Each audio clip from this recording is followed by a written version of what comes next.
Jesus Christ Almighty! What the fuck is that? What's what? Nothing. Yeah. I'm back, Jack. For a minute there, I went into like a fucking, Oh, did you? Yeah, it was good. How many handfuls did you eat tonight? No handfuls. No handfuls. Nothing. Okay. You've been break for like 2 weeks now off the shrooms. Oh, okay. Yeah, you gotta I didn't know that. I'm waiting for you to get back, baby boy. I'm here right now. All right. Well, you don't want me to show up tonight to the fourth floor with what I got. Because you won't make it out till the end of Rosh Hashanah. You know what I'm saying? No fucking. Can you imagine going? Like, I know you've probably never been to temple, but going to temple on mushrooms seems like a nightmare. What can you imagine? Just go down there. Go down there. What do you say? I like it up. Whatever the fuck you say. Happy New Year. Lashon Tova. Yeah, no. Lashon Tova. You go in there, say, you sit there, you fucking dog. One of the best times I have is when I go to church stoned. I've never taken edibles because I never had the time, to warm up. Church is something that pops into my mind. I got to go to church today. What do you mean warm up? Edibles are like 3 bites. What do you mean? Not even. You usually eat it just like a pill. You need like an hour. You need like an hour warm up. So okay. I usually go Sundays at 7 a.m. Who's going to get up at 6 and pop an edible? You've done it. That's great. On a Sunday, that ruins your whole day. I got shit to do, people to respond to. I got to answer to people. So, but I do like 5 bong hits. And by the time I get to church, you walk in there, you're nice and settled. You don't even focus on what he's saying. It would be sad because I'd focus on the 12 stations of the cross and I'd get caught up and feel sentimental. But like, because even a Catholic, like the biggest problem I would have at temple is like they make you stand up, but at like a Catholic mass they make you kneel. Like I can't imagine kneeling on. Take a fucking walk, go in your pocket, give the guy $5, shake your hand. It's a fucking little workout. I'm gonna invent that, the church workout. Up, down. I have 5. Shake this guy's hand. Up, down. Does it piss you off? Because it pisses me off at temple. Nah, listen, I'm used to it. I've been doing it since I was, up, down, up, down, It's a fucking nightmare. But you know what, man? I still enjoy it. I don't want to do it every week. I don't want to volunteer. I don't want to pass the basket around. I just want to go down there, sit in church, think about my life, look around the 12 stations of the cross, and get the fuck out of there. Like, I'm not big on hanging. And the church today has changed, like, especially in my area here. It's Gentile Catholic Church. There's really no feeling. God forbid there's not a fucking priest from another country, a third world nation that you can't understand that way. I'm sitting there fucking, what's he saying? Isn't he speaking Latin anyways?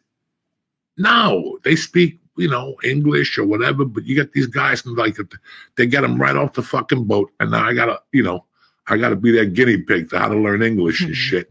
I'm sitting there in the back like fucking, and then it's just not, I don't know, God forbid you don't have a gay singer in the church. Yeah.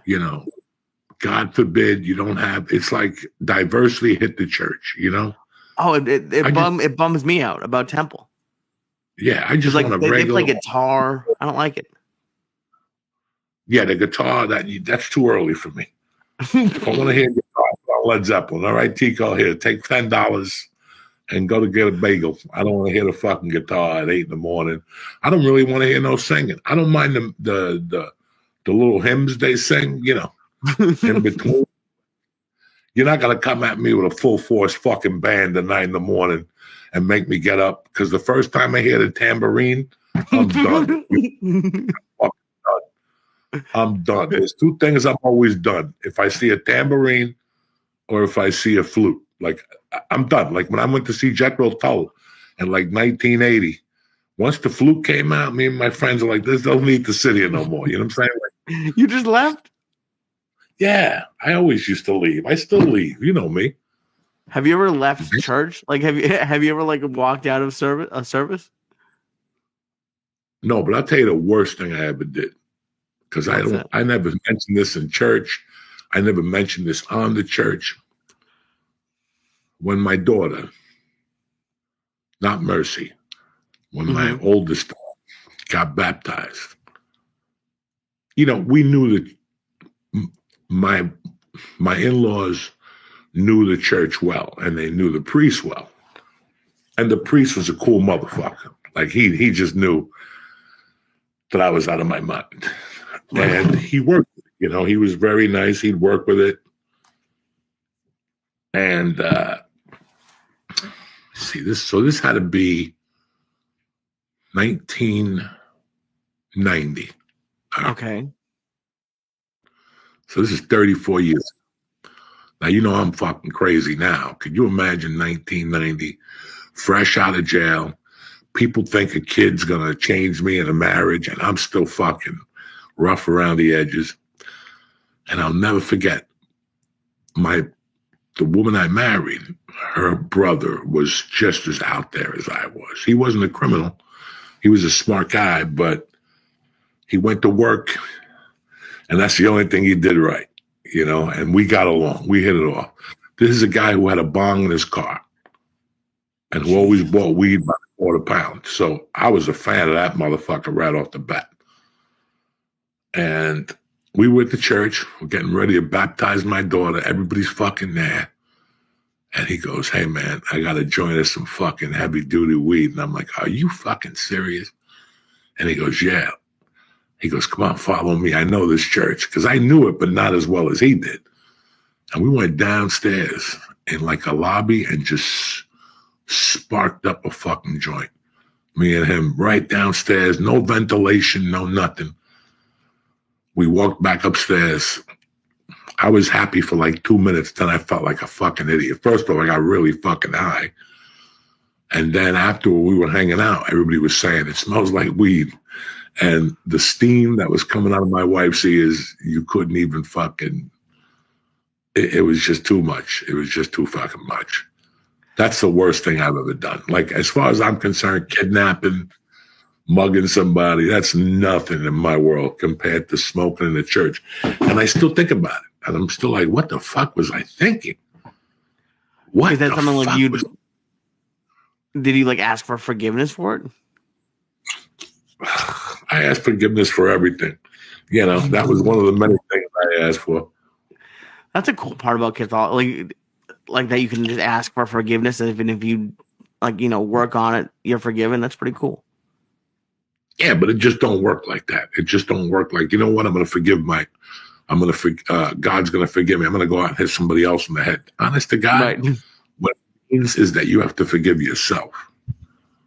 If you look into those words, you have to forgive yourself first. And once you forgive yourself, then it's kind of easy for anybody else to forgive you. But I held myself, you know, I always punish myself. Really? Like, yeah, you have to have personal punishments. Like, you're not going to have that anymore. You know, like my Boulder thing. Like, I'm really ashamed about how I acted in Colorado. And I go to Denver and I do the shows and shit, but I won't trickle to Boulder or any of those places just because I'm kind of ashamed, you know? I get that, but it was so long ago. You don't feel like you've made amends for it? Yes and no. I could have done that in any place in the world except in God's country. I did it right there in God's country. And it was God's country. It was like putting a professional in a fucking high school basketball game. Right. You know, like, but you know what? I've learned to live with it.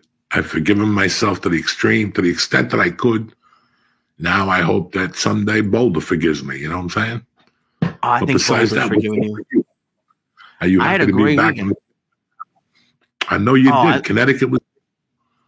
Connecticut was great. I had a fun, like I've never had like it wasn't even a heckle. It was just like this older lady was just drunk and was like talking to me. But I told you on the phone, like I was just like, I don't know if proud of myself is the right word, or just like I was happy with like how I handled it. Because in the past I would have like either crumbled or like just tried to power through it and still do the jokes, and that wouldn't have worked. And she got so drunk, dude. And I was gonna ask you about this. She fell out of her chair. Like I've never had a. She crashed out of her chair and was still talking shit from the floor. It was one of the funniest things that I've ever experienced. Because I've never like she was talking. I'm okay, and she was like, dude, that show was wild. That show, while she was talking shit, there was like a 65, 70-year-old couple in the back. And I want to ask you about this. Just like basically having sex. They were like making out, and he was sitting behind her. If they weren't making out, he was giving her a massage. Like I've never seen that in a comedy show before, and it was like a 70-year-old couple. You know, man, it's funny you say that because this morning I went on Facebook. I posted like some shit in a video, and I know, like you don't look at stuff that has nothing to do with you, really. Mm-hmm. But for weeks, like for 2 weeks, I've been seeing these old women with bikinis on. I'm like, what the fuck is this shit? They're not old women. They're like 50, but they look good. They look, 55, maybe 60. And today, for the first time, I go, what the fuck is this? And it was like, why is a girl in a bikini telling me I got to read books? That's what she was like. That whole Facebook post is about reading fucking books. That you should read 2 books a week. Blah, blah, blah, blah, blah, blah. I'm like, are you fucking crazy, lady? You're 60 years old. Why are you in a bikini? I don't know. That had nothing to do with your story. Number 2, the oddest thing I heard the last couple of years or during the pandemic was that venereal diseases were up in old folks' homes. Yeah. Dude, have you heard about the Villages, I think it's called, in Florida? They were fucking. No, I got to be honest. No. Oh, dude, there's and Joe, if you can find something quickly to pull it up, there's a place called the Villages in Florida. It's a retirement community, and it has like, I don't know if it's like the most, but they're well known for having like a huge amount of STDs, and they have something because they drive around in golf carts. Is that they have different color loofahs for what kind of like sex stuff they want to do. It's like the STD capital of America, and this is an old folks' home. It's well known that that's all they go there to fuck. Like they go there, and Joe, I don't know if you can scroll down if they have anything about the loofahs, but the loofahs is one of the funniest things I've ever. It's like they break it down by color. Like you're single, you want people to watch, you want people to. I don't know, they might not have it on this one, but it's. I've heard that for a while that old folks' homes are crazy. I'll tell you, I'm one of those guys that since I'm a kid, like I have a brother and him and I have been saying the same thing. We've been saying the same thing since we were fucking 10 years old. Look at this shit. Yeah, loofah code at Florida. Can you scroll and see what it is? Yeah. Oh, I guarantee those people doing drugs. Oh, yeah. Oh, there we go. Guarantee those people. Can you zoom in further, Joe? Because it just has all the colors right there. I couldn't. Give me one second. I'll find it. But yeah, so what have you and your brother been saying? When we were kids, every time like a lady walked by with like a weird looking ass, we'd always go, "Can you imagine what her ass smells like?" I mean, we've been saying this to each other. I just saw him in Delaware, 60 years old. We still saw some lady with sandals on and a weird looking ass, and he looked at me out of the corners of his eyes like, "Can you imagine what her ass smells like?" And then you see, like, you ever go to I don't want to talk about this negatively, but if you look at your parents, say your dad's mild-mannered, your mom's got the fucking house dress on with her hair up in curlers.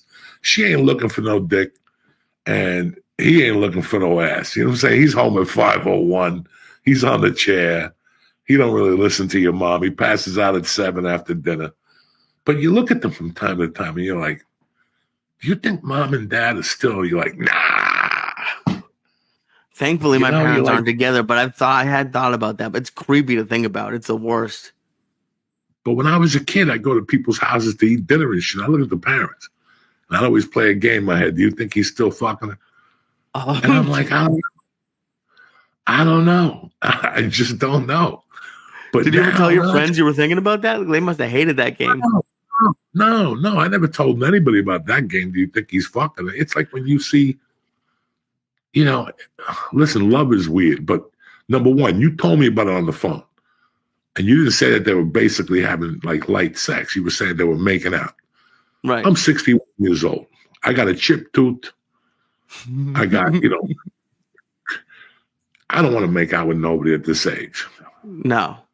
Like I'll make out with my wife from time to time. And I don't even want to do that no more. Like I'm past that fucking stage. Now we're just getting the fucking. You want to make out? I don't know. Like, it's just so,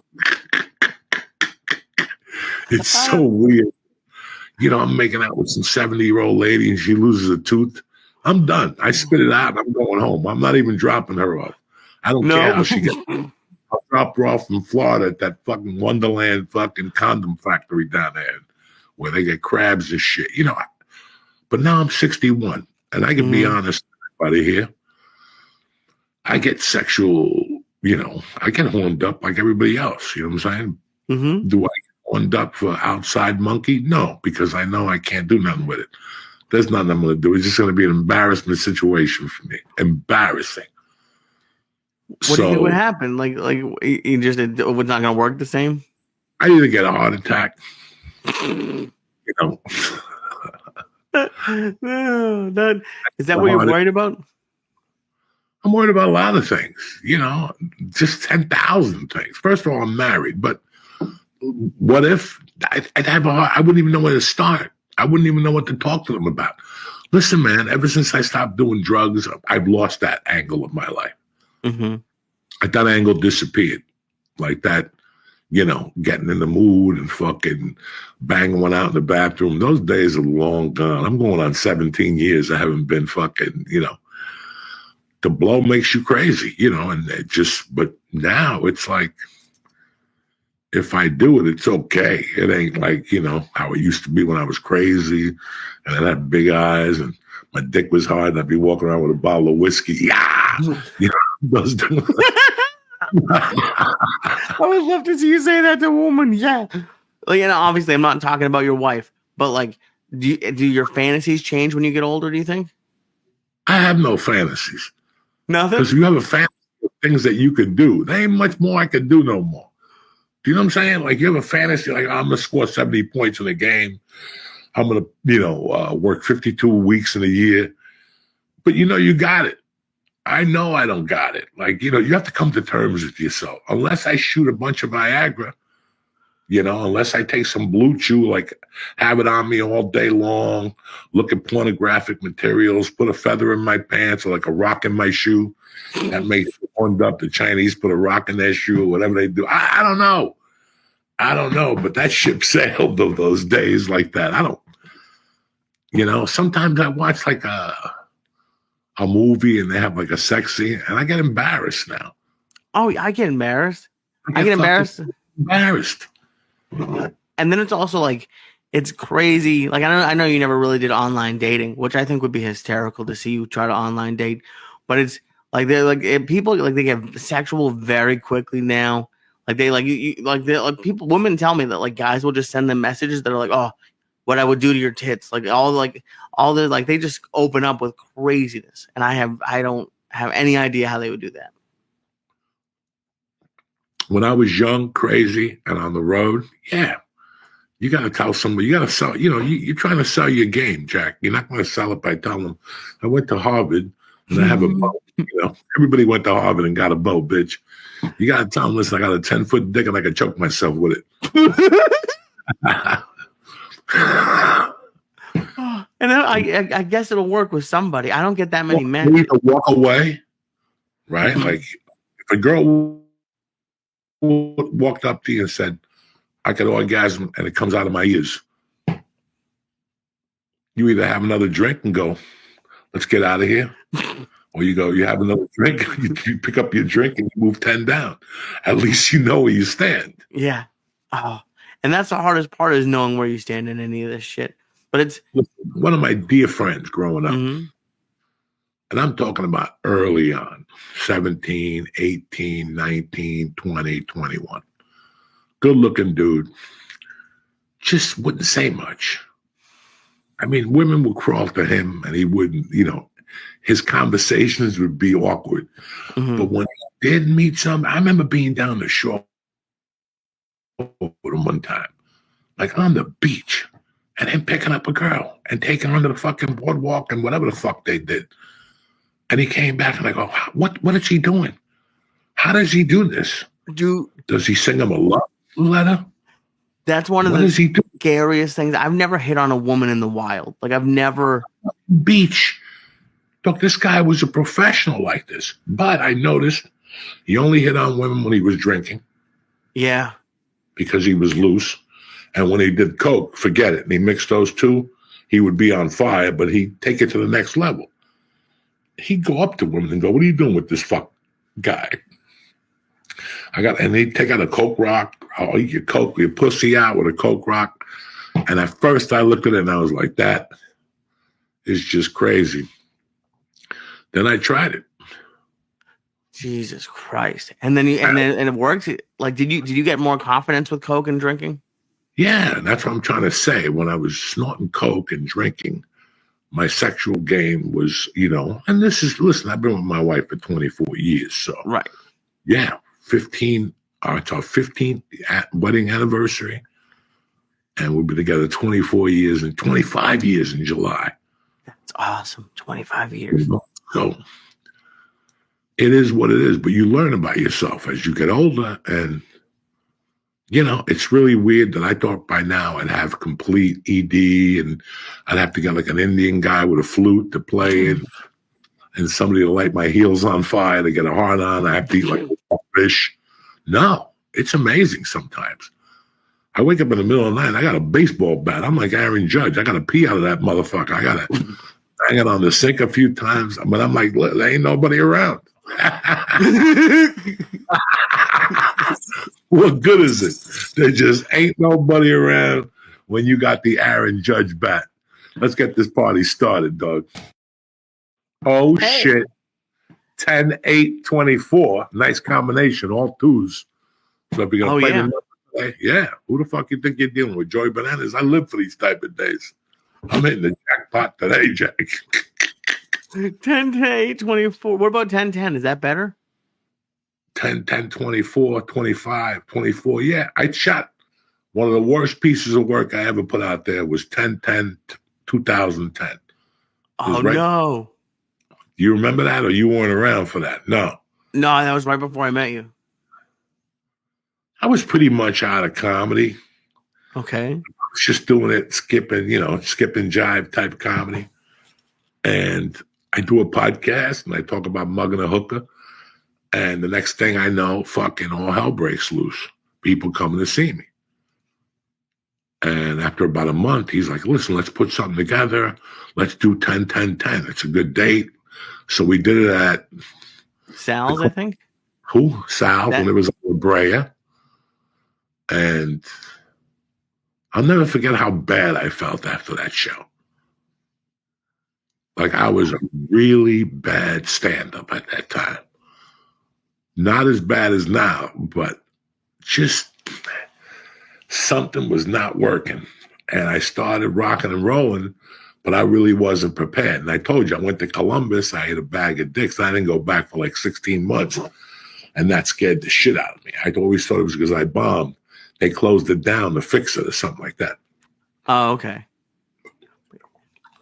But yeah, I did a horrible job that night. Like just, I think when your wife says something to you, you're not. No. No, we spoke about it that night. And she's like, you weren't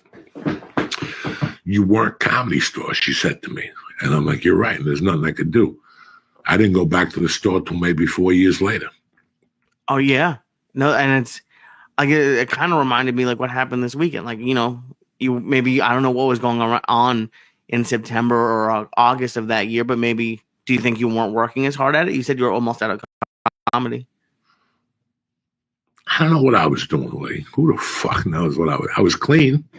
Mm-hmm. I was clean. I was living in the Valley. I was living on the street of death where I met Gray. And I just wasn't getting on stage like I was. I was used to getting on stage 30 times a month. Mm-hmm. 9 times, 6 at the Ha Ha, and a week in the month with Joe. So my game wasn't really tight, and I remember feeling bad about it and hitting the notebook and, trying to really learn how to headline. And then I started going to the Irvine Improv. Right. That's where I got to learn how to headline, and not at the store because you're doing 15-minute sets. Right. You can go to the store. This was the bad thing about the store consumer. That you might go to the store and see that dude's best 15 minutes. Then when he comes to your hometown, he shows up with an hour, and the last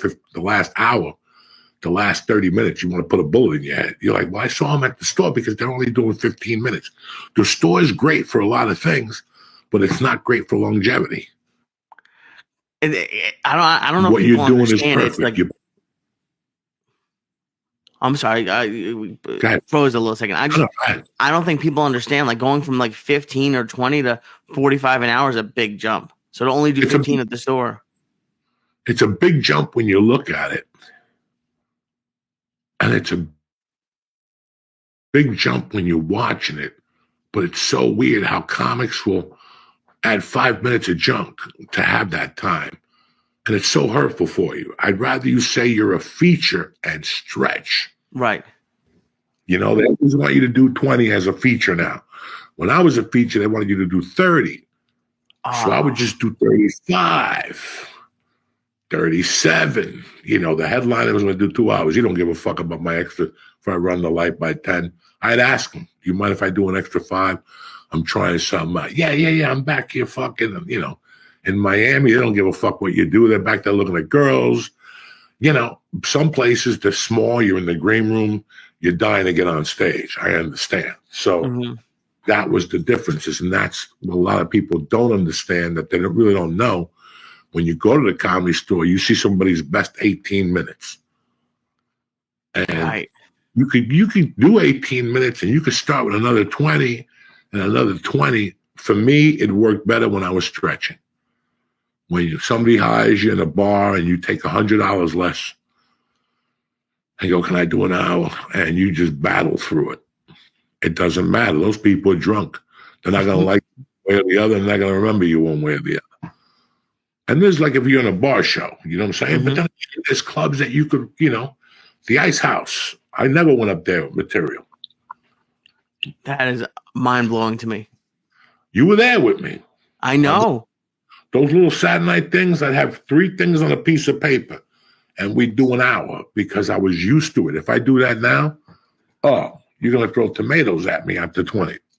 Ooh. Well, but you would definitely, you would figure it out. But like I was thinking about, because you said something on the phone that like kind of like, you said like, I bet you're going to do like 20 weeks this year. And I went and looked. I went back on my calendar. If I don't add anything, and I have a couple weeks available, if I don't add anything, I'm going to do 32 weeks like on the road, like not even like local shows, like 32. And I was like, wow, that's fucking cool. Like that's more than I want. Like my goal was to hit 20 this year. And I did. That's very impressive. Oh, I'm so happy. That's how you, and what people, well, you're not working improv, bitch. I'm working Harry's Bar and Grill. They give me 4 shows. They give me a cheeseburger before every show. There's no judgment. I could try a new fucking 15 minutes a night. There's no agents there, Dog, this is what I told you. I hit on the triple runs. I hit on the fucking Michigan runs. I hit on the Oklahoma, the Wyoming runs. I fucking hid perfectly. I hid purposely. Yeah. Sorry, purposely. Yeah, but it was perfect. What's that? It was perfect. It was a good idea. It's perfect. The problem is people don't have the patience. Now, you started in Boston. That's a bigger market. I started in Denver. You started in Boston. That's a way far. So my market was different. Like every once in a while, Wyoming comes to my mind.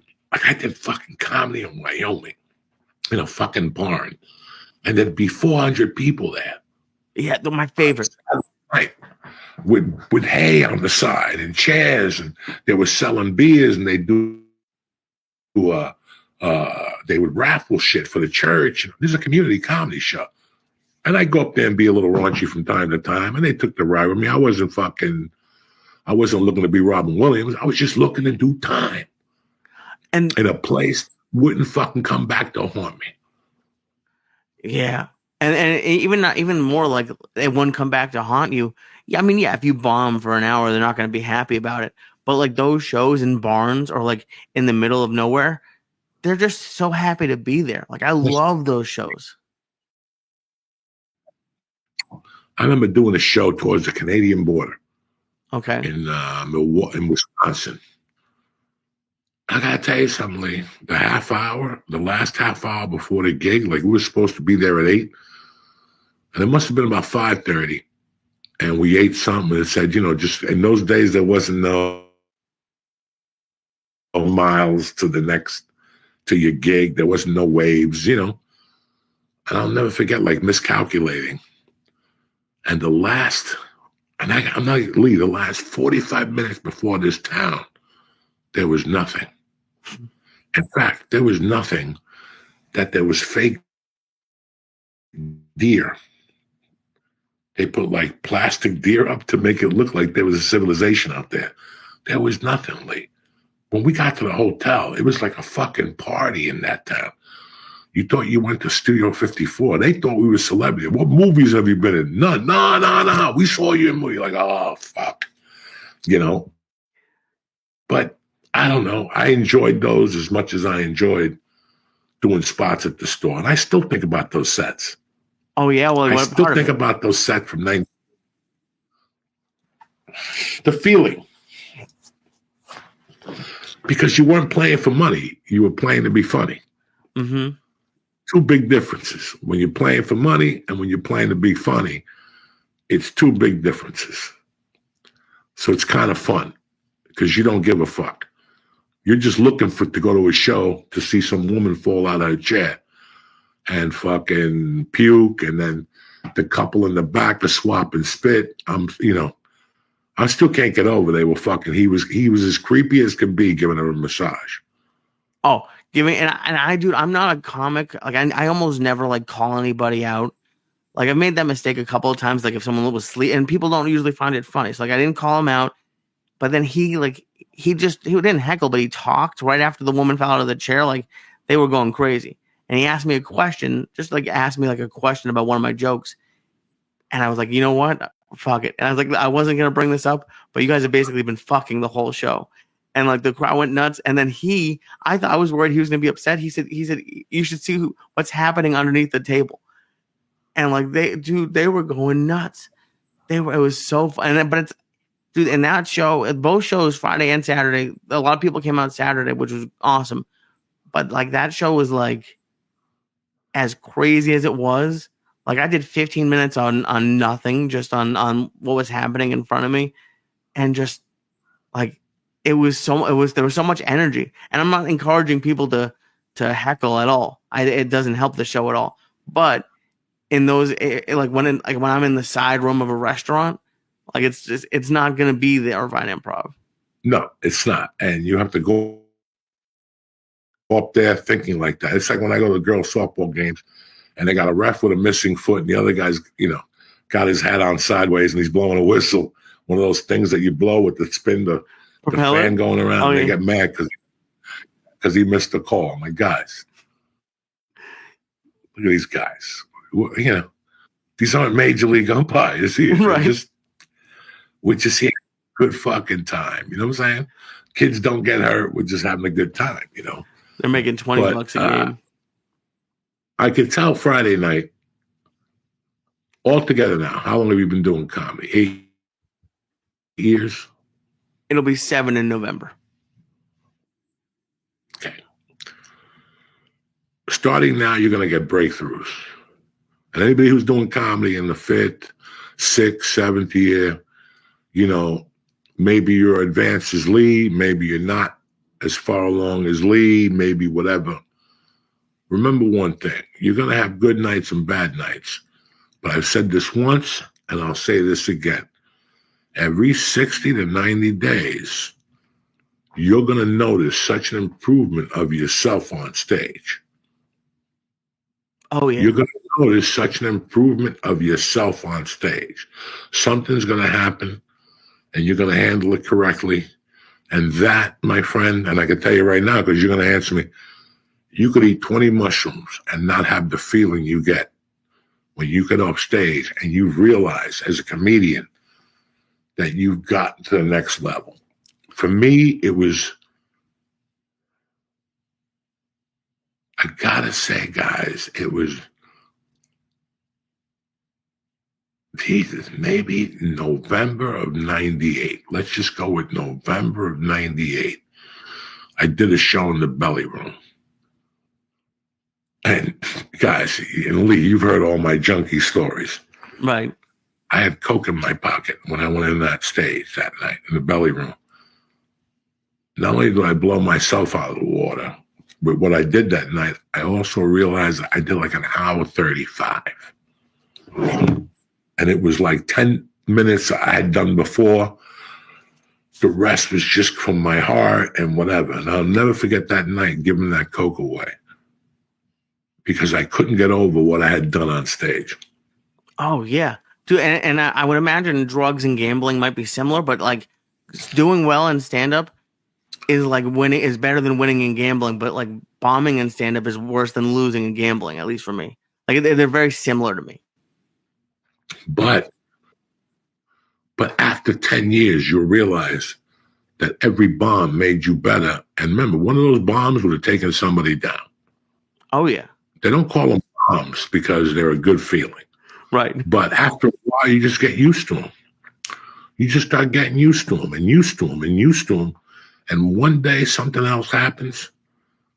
And man, that's why I tell people don't quit until the miracle happens. Don't give up on a miracle. Right. No. We all have a chance to hit a miracle, right? I mean, it's just any day we could bump into anything. But if we're not involved, we'll never get that miracle.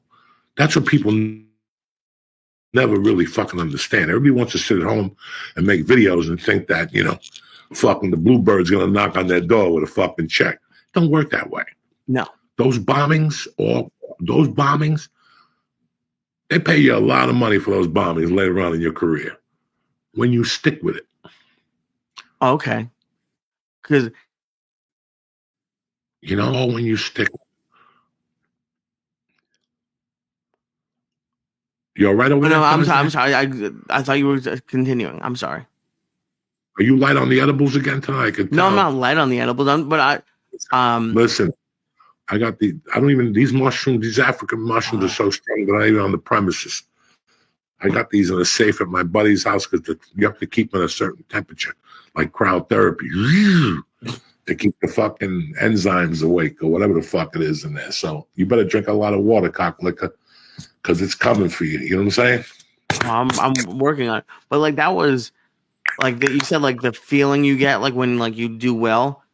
Because I've been doing okay. I've been doing pretty well this year, but the feeling when you get off stage and you could have handled the situation differently, it's like a bummer. It's like it really will bum you out. But like getting off stage and being like, oh, I handled that the way I was supposed to, like that's a new feeling. Well, yeah.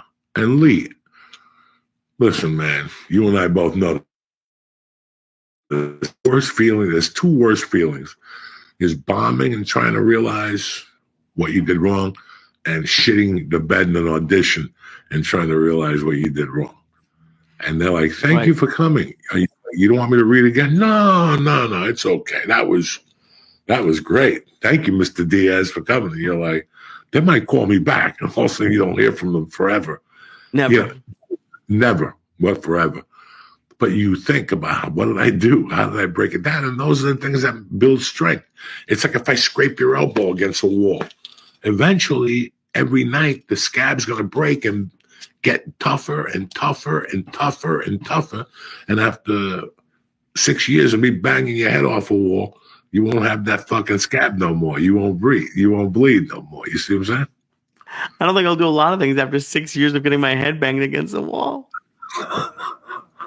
Well, whatever. You get what I'm trying to say to you. Yeah, of course. Sometimes bombing is, and listen, it's the truth. Bombing is so much way better than doing fantastic all the time. I took an immeasurable amount of bombs. I was like fucking Lebanon. I was taking bombs. I was taking bombs just for fucking Christ's sakes. Some weeks I was just taking bombs for Christ's sakes, dog. And I would sit there and go, like I told you how many times I cried. Dog, I don't cry about anything. I would cry about bombing and cry, not really about bombing, but how this was my last fucking hope in this world. Like I would sit there at night with that stupid newspaper open, the comedy JFL, whatever it was called, out of San Francisco. And I would write the clubs I wanted, and then I would start ripping the page like a child. You ever see Denzel Washington in Man on Fire when he got really drunk at night and he was playing with the gun and all that, and he would talk to himself? That was me. When I saw that, and in a drug addict type of way, that was me at night. Because I knew this was my only fucking hope out of that fucking dingy apartment. It was that's how I looked at it. That's how I looked at it. And after 95, I had a little bit more confidence. So I'm like, I could do this. But my goals weren't to, meet Joe Rogan. My goals were to just stay on the road and live like the catcher from Major League. Yeah, that's the dream. Like that was the dream. I didn't care about movies or TV. I just want to live in a hotel, eat, meet women, play the ukulele at night with sandals on, snort coke, and die on the road. I had nothing else going on. I had nothing on. You look at your mentality then. Now I look at, all those things I just said to you, like, fucking playing the banjo and hanging out with women and drinking tequila. I look at all that stuff like that stuff will kill me first. But back then, when you're 30, that's exactly what you're looking for. Yeah, what the fuck? And then eventually you meet somebody and they turn you on to this and you get turned on to this. Next thing you know, you compete in the Seattle comedy competition. And you're like, what the fuck am I doing? I was just at a bar 2 weeks ago cracking jokes and I came in third tonight. Okay.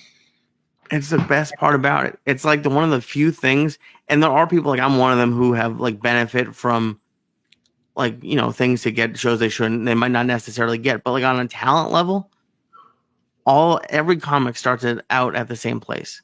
Like it's very even. Very even. Very even. And there's people that there's sleepers.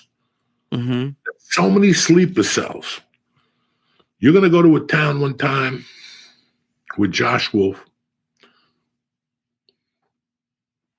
and you're going to headline Wednesday night. Okay. Some club's going to call you one of these days and go, hey, man, don't say nothing. Somebody's coming in Thursday, Friday, Saturday, but they don't want to do the late shows. Do you mind headlining Wednesday, featuring for him Thursday, Friday, Saturday, and then headlining the late shows? Hell yeah. And you're like, yeah, why not? And there was a point I was trying to make here. That Wednesday show, like, I don't even know what I was trying to say to you. I think those fucking hash edibles hit me already and shit. You know what I'm saying? About how it's a level playing field. Yeah, you go in there on a fucking Wednesday night and you're headlining and you eat a bag of dicks. Now you're in there Thursday and you're fucking banging it out with one of the best headliners in the country that's come home to visit his fucking grandmother. And he just wants to do the early show and pick up some cash while he's there. And then that night you're headlining him. But I really forgot the point I was going to make. I'm sorry about that. That's okay. It happens. It happens to me all the time. Yeah. But you didn't eat fucking 8,000 milligrams tonight. No one does eat 8,000 milligrams. I had a bag of these Creighton gummies. It's THC, but he calls it that. It's not Creighton, that shit that people are dying of, the Chinese plant. This is the hash-infused edibles with THC. Not bad. I ate them yesterday. I was like, yeah, baby. I finally found something, but I had to eat the whole bag, which is 500 milligrams. So today I upped it to 600 and I ate 3 or 4 fucking ABXs. I got to get ready. You know what I'm saying? How do you do that? I have no idea how I that just works. do it. It's just another day. You know what I'm saying? It's just another day you got to get up and train. Some days you hit it hard. Doug, let me tell you something. You have no idea what I have been through the last week, because I don't want to bring you down on the phone. Why? Because I'm not that type of dude. So I've had this thing in my ear since God knows when. I went to 2 different doctors. Cream, the one lady looked at it. There's something in there. We're going to give you something. It'll come out. That went on for fucking 6 months. I'm sitting there waiting. So I ran out of cream, the whole thing. I just keep a Band-Aid on it to dry it out, to see when this thing's going to fall out. I think last Thursday I wake up. I go to kiss my daughter. She's like, Dad, there's something sticking out of your ear. And I'm like, oh, fuck. So I call my wife. I go, take a look at this thing. And it was just like a whitehead that wasn't really a whitehead. So she disinfected the tweezers. When she pulled, guys, you thought I got shot. Fuck. You thought I got shot. I still remember being over a sink and the blood was dripping different parts of the fucking sink. It was unreal. It was a boil with a thing sticking out of it. And I mean, she pulled out what she could, and it was not good looking. But I mean, I ruined 2 shirts that day.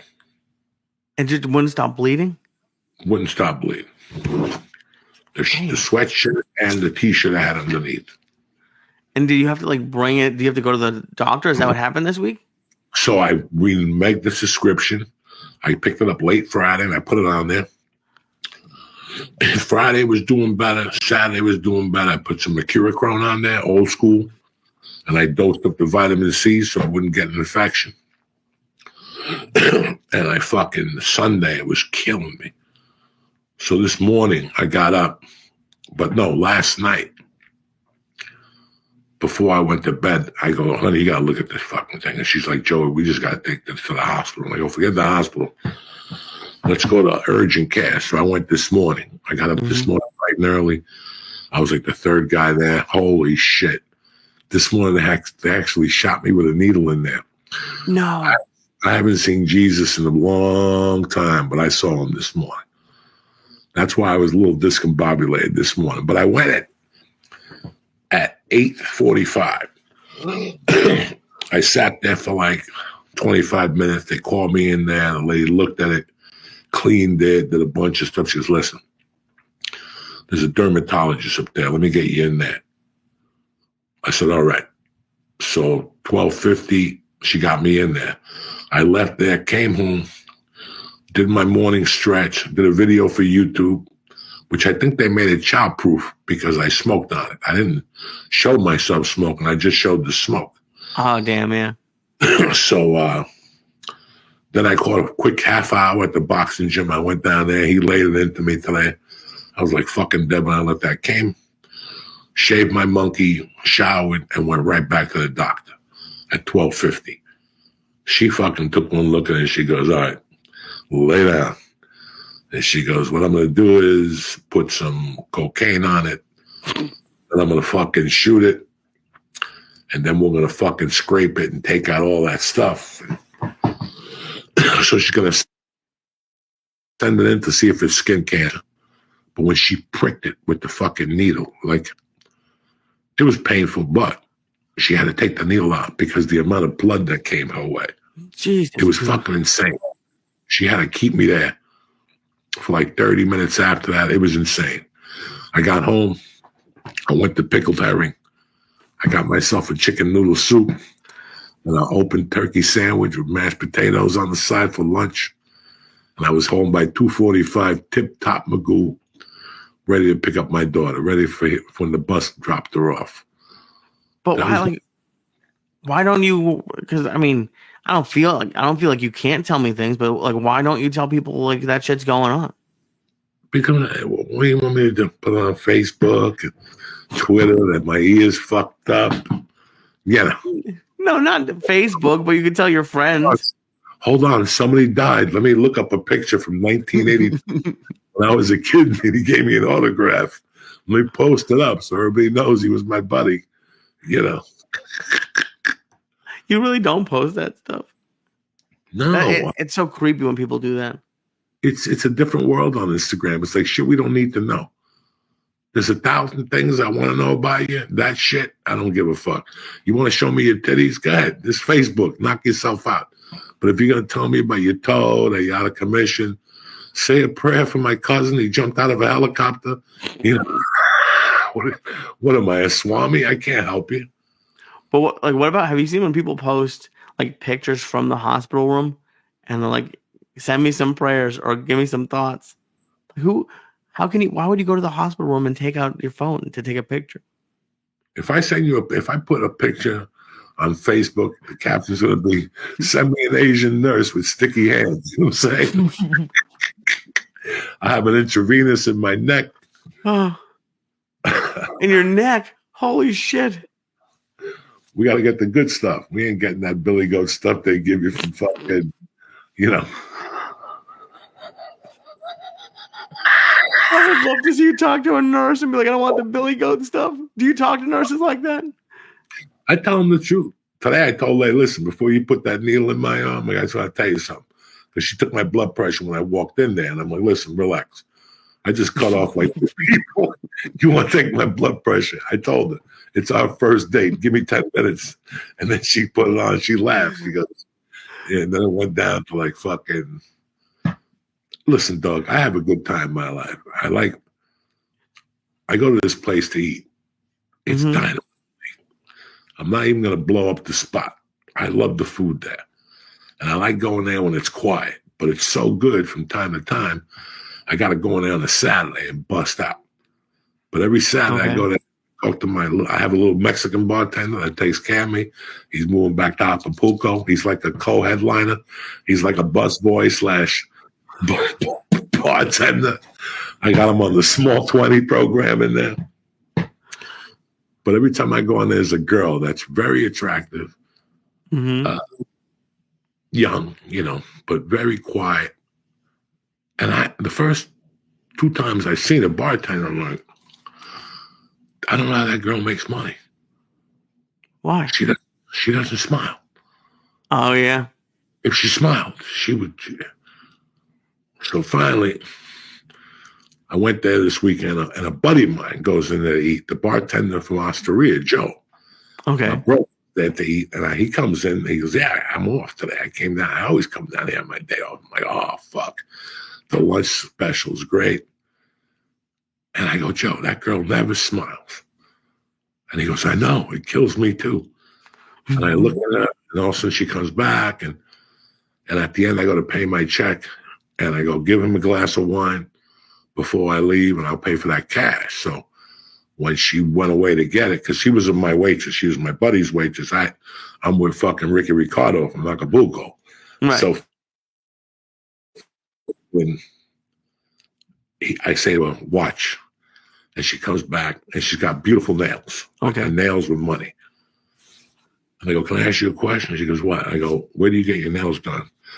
And she goes, Perth Amboy, why do you ask? I go, because when I go on transition, I want the best, baddest fucking nails there are. You know what I'm saying? I'm thinking of switching. And she started laughing, dog. And we, oh, shit. She smiled.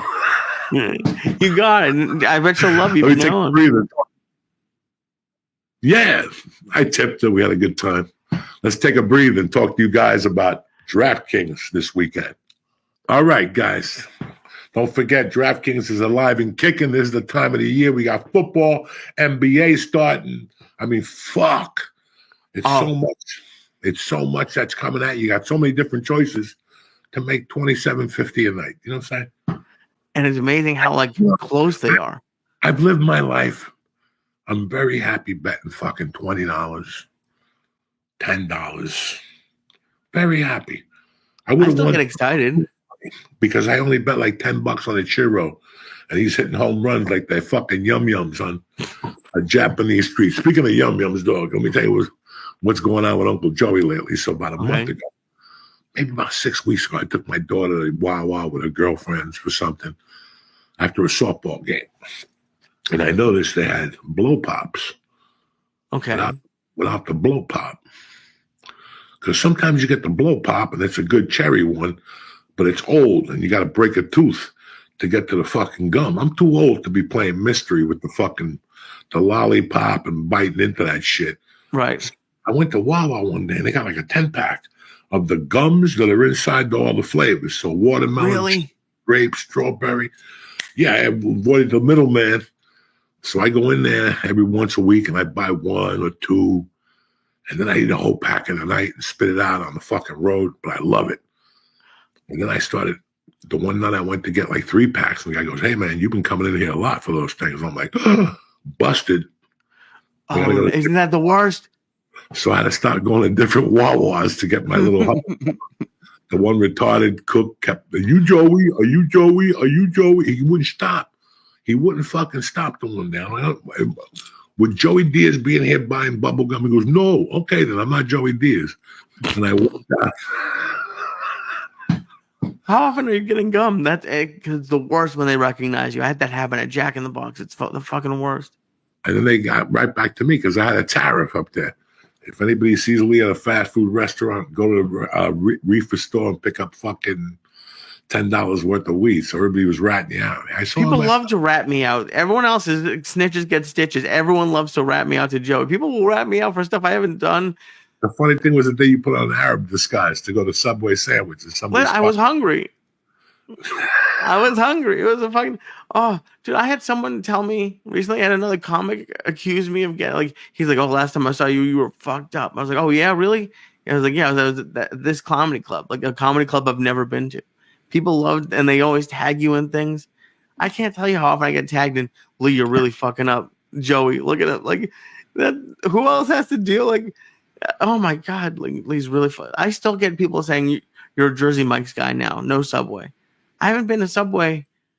I'm paranoid to go to a Subway. It is crazy how they don't leave. They still talking about their fucking Stars of Death. Oh yeah. That's been gone for 8 fucking years. The Stars of Death. It's so weird when they bite into something. It's like, you know what fucked me up last week? What's that? Number one, in today's world, you can't get in trouble. Okay? You cannot get in illegal trouble. You cannot be a high-profile person and get into any dilemma because the media, what's that expression? The judge, the executioner. Yeah. Mm-hmm. Like, the media doesn't give you a chance to breathe. Listen, we've known each other a long fucking time. You ever see Diddy in Hollywood? No, I've never seen him out. Okay. You know what? That wasn't our world. You know what I'm saying? My world. And it's so funny how all of a sudden everybody's got a Diddy story. Mm-hmm. But then there's people that, like you and me, name a party we went to, Lee, like that we went to somewhere together. Do you remember any? We did. The only party we went to was Gabe's Christmas party, which was awesome. Okay. Gabe's Christmas party. So how long ago was that? 8 to 10 years ago, I would say. Somewhere 7 to 10 years ago. It's 10 years ago. It's 24, even before that. It's got to be 11 years ago because the one year you went to see the fucking movie, 2013, went to see that movie. So that's like 2012. Now, what if that night we took a picture, me, you, Martin, and whatever, and, you know, Gabriel's our friend. We know him. We know the guys. But one of the guys got caught playing the bongos somewhere in Mexico with a 10-year-old. You know what I'm saying? And they found out he's got a farm and he's cousins to the guy in Waco. You know, I'm just making an imaginary fucking scenario. And all of a sudden they immediately got pictures. You know, they got people that were actually there for the parties, you know, Beyonce, whatever the fuck. And all of a sudden, after a week, they dig up our picture. Who else was there? And we're like, guys, Lee and if they knew, we drove down, we ate, we giggled, and we were home by like 11:30, like, you know, and they raffled off a TV. They gave away $15,000 and they were playing poker. Do you remember that night? Yeah. And it's like, so now, because I was there, now I'm getting hate mail.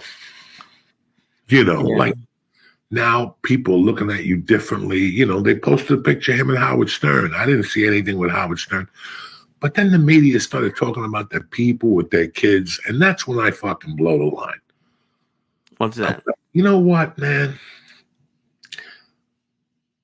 I don't see Diddy with kids. I see Diddy banging all these hot black chicks and these rappers and fucking, you know, celebrities and shit, giving them yum pills and roofies and making them drink blood, whatever the fuck they do, you know, because it's just something beyond. And then, so that pissed me off that the media is doing that. But the big thing about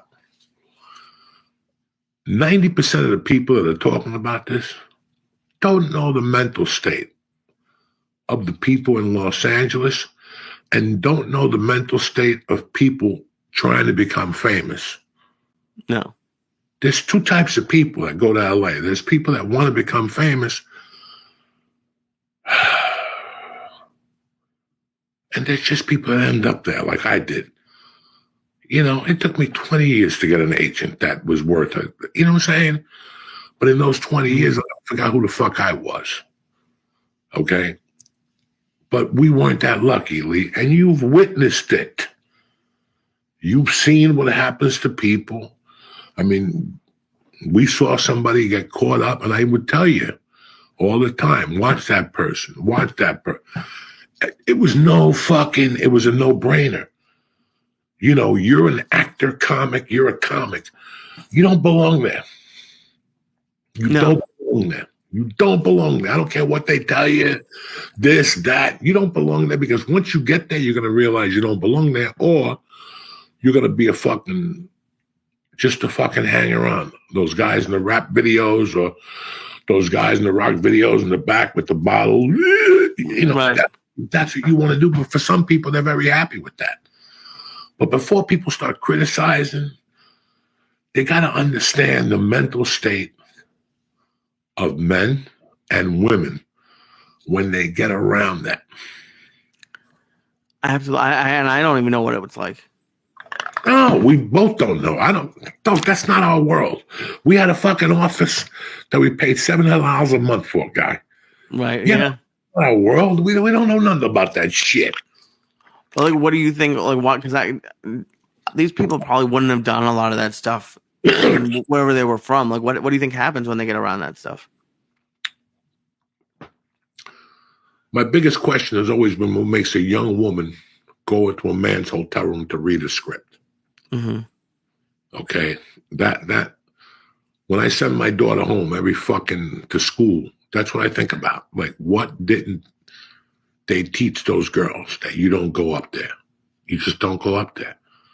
There was just so many things that people never really looked at. And there was a lot of things with men. I could go on Shannon Sharp and tell Shannon a million fucking stories just of speculation that I've heard from the minute I got there that I never got myself caught into. I just looked at it for what it was, and that's what they do, and you know what? That's it. That's it. That was the best thing. But it's so sad that people don't know that world, but then again want to jump into it. You don't know the world of Jennifer Lopez. You don't know the world of Diddy. It's not a fucking life. It's a world. And what comes into it, Madonna, you know, these these moguls, they're fucking, you know, you don't know their world. You just think they assume, who shot that? That was tremendous. You don't know their world. That wasn't even a fart. That was my back stretching. That was a world. No. But people don't know their world and the people that are in their world and what they would do to be that person. And when you have that, you'll do anything. Because all you want is to be famous? That's it. I always came from the school that you had to get on stage to get famous. You know, I see these comedians that are trying to strive, but they work more on what parties they get invited to and the fashion they get on and the bullshit galas they get invited to, because they're just listen, if you're not at the Grammys, the Emmys, or the Oscars, you know, look at me. I'm at the Lesbians Latino Alliance. Listen, there's 80 of us. You know what I'm saying? Right. it's kind of weird. They make this big yuck. For some people, that fills their hole. For me, I'd rather be at the fucking store banging it out, fucking doing spots, snorting coke, and learning comedy in 3 different fucking rooms. You know? Oh, yeah. That's what kills me about this. So I haven't spoken about it because everybody's talking about it. Everybody's making jokes. Now everybody was at a Diddy party. I've never seen nothing like this in my life. People want to be at Diddy parties? No, that now everybody was at a Diddy party. Right, that's what I'm saying. I'm surprised people would admit to it now. Everybody who fucking, was at a Diddy party. I did get some good food last night, though. I bet I know what it is. No, it wasn't. Fuck out of me. No, it was great. I went to this Italian place. It was great. In the Upper East Side. It was called like San Mateo. Dude, Okay. I had the gnocchi for like one of the first times, and then they brought out prosciutto like hanging like it was just a really cool present. Like that's one of like the things I love about New York is these little restaurants. They're like, they're not everywhere, and they could do really cool. Like there was like an Italian family in there the whole time. There was a kid running around. One of the guys and this isn't this guy was just yelling, but he didn't seem angry. He was talking Italian or speaking Italian. But like it was a whole experience, and it was great. The fucking gnocchi was great. Very nice. It Very was nice. awesome. How many times you got to walk up and down those stairs to burn that fucking gnocchi? Dude, you should have seen me carrying my suitcase up the 4 flights. That was a funny one. I can just imagine. That was a rough one. Saturday was an adventure in my world also because I don't know what that is. My wife made a pot roast with noodles. Don't blame the pot roast. Ooh, it's tremendous. Jesus. Saturday, I've never been so scared in my life. I got flashbacks of being a kid, which lets you know how fearful I was when I was a child. So my daughter goes to my wife that she wants to try out for some fucking club team. Me and my wife look at each other like, what the fuck? All right, she tries out. We don't hear nothing for 2 weeks. Then we get a call. She made it. All right. Oh, nice. Practicing the whole thing. Saturday, we show up to a basketball game. It's a nice area. We walk in. It's, 7, 8 nice white little girls from fucking, whatever this is called. What do they call that? Suburbia. Suburbia. And we look, and the whole team we're playing is fucking African American. The coach, the assistant coach, the cheerleaders, the whole fucking team. And I'm like, oh my God, my daughter got herself into a fucking whammy this time. And this is what I wanted. I wanted to see if she'd piss her pants or whatever. They lost 23 to like fucking 10. Wow. But you know what? She did really good. She scored. Nice. She found it. She forgot. Yes, she has transitioned to a forward from being a guard, so it was a tough transition. I took her to the courts Wednesday. She was off from school Thursday. I took her to the courts Thursday because I could tell she's getting taller. She ain't a guard no more. She's a fucking forward now. She's a brute. She's a fucking brute. Oh, that's awesome. So we went over there. She lost, but every bro, those sisters were quick and they were good and they were fucking princesses. They were all like very fucking sweet. I talked to the parents after the game. They were fucking dynamite. There was one little black girl who looked just like John Morant. She had fucking dreads, taking it to the hoop, Jack. Those little girls were vicious. It was just an enjoyable game to watch. What did Mercy say after losing like that? Not a thing. She got in the car with me. She put on the fucking music and, I asked her, I said, you did well. I go, you looked a little lost. She told me, and then her mom's going to take her either tomorrow to shoot some hoops. I don't know. It's going to rain tomorrow. It's going to rain tonight. Who the fuck knows anymore? I'm going over to, what do you got Wednesday night? Wednesday of this week? Yeah, no, next week. 2 weeks from fucking. This week I have nothing on Wednesday night. Wednesday, I'm going to go over to the dojo. Oh, nice. I'll be there. Then the following week, I'm doing a show with Paul Rizzi. That's awesome. Dojo. Tickets are on sale already, so Hopefully you'll be in town to swing by on the 15th. Or pick a Wednesday. Yep. You can't come every Wednesday. No, I'll do this week because next week I'll be in Boston all week. I'm actually doing the Laugh Boston with Jim Florentine on that week, the 17th. The 17th. Look at you, you bad motherfucker. Yeah. Still out there. Yeah, so you're going to, I was thinking about it the other day. I'll lead it over 20 weeks of work. Yeah. If you really want to get good, you do 20 weeks. If you really, really, really want to get good, you do 35. Yeah, I'm going to hit 32, I think. And I definitely see a huge difference. But it's like that's why I'm so excited to be here in New York. I can just do so much. And I'm excited because Thursday tickets go on sale for Parks Casino, which you're on the bill. November 27th, 8 o'clock. Tomorrow I'll put it up, the link, and then Thursday you can get the tickets. I'm very excited, Lee, for the first time in a long time. That's awesome. Doing stupid things. I've been writing stupid things. I've been paying more attention. I've matured a lot. Like I understand what's happening now. I see the game a little better. I'm going to attack it from a different situation. And listen, I can retire whenever. 3 years, 10 years, I don't give a fuck. As long as I feel good, I'm good. In fact, after I fucking went to that before, I went and boxed for a half hour. They knocked the shit out of me today. And the guy told me, he goes, you did really good today. You lasted a lot longer. You're doing 4-minute rounds. And I'm like, you know what? It's not bad. Okay, I can live with that.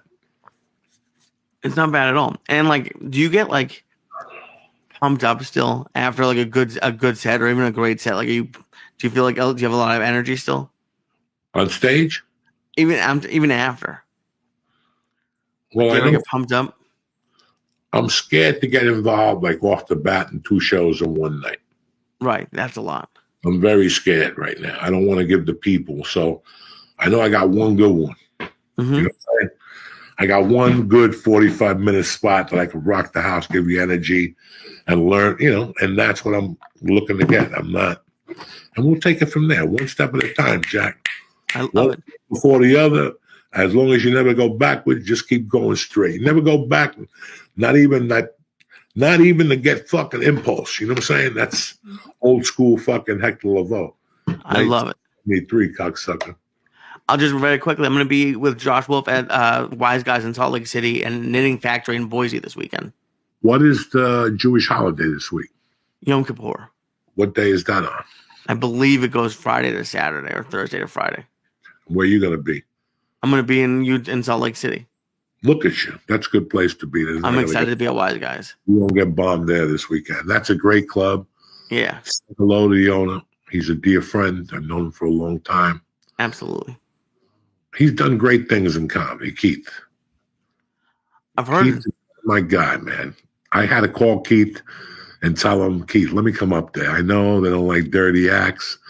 And he goes, if you want to come, I don't think you'll sell any tickets. And then he realized there was a market for everybody up there. It wasn't all just politically correctness anymore. And he's doing great. He's got clubs in Vegas.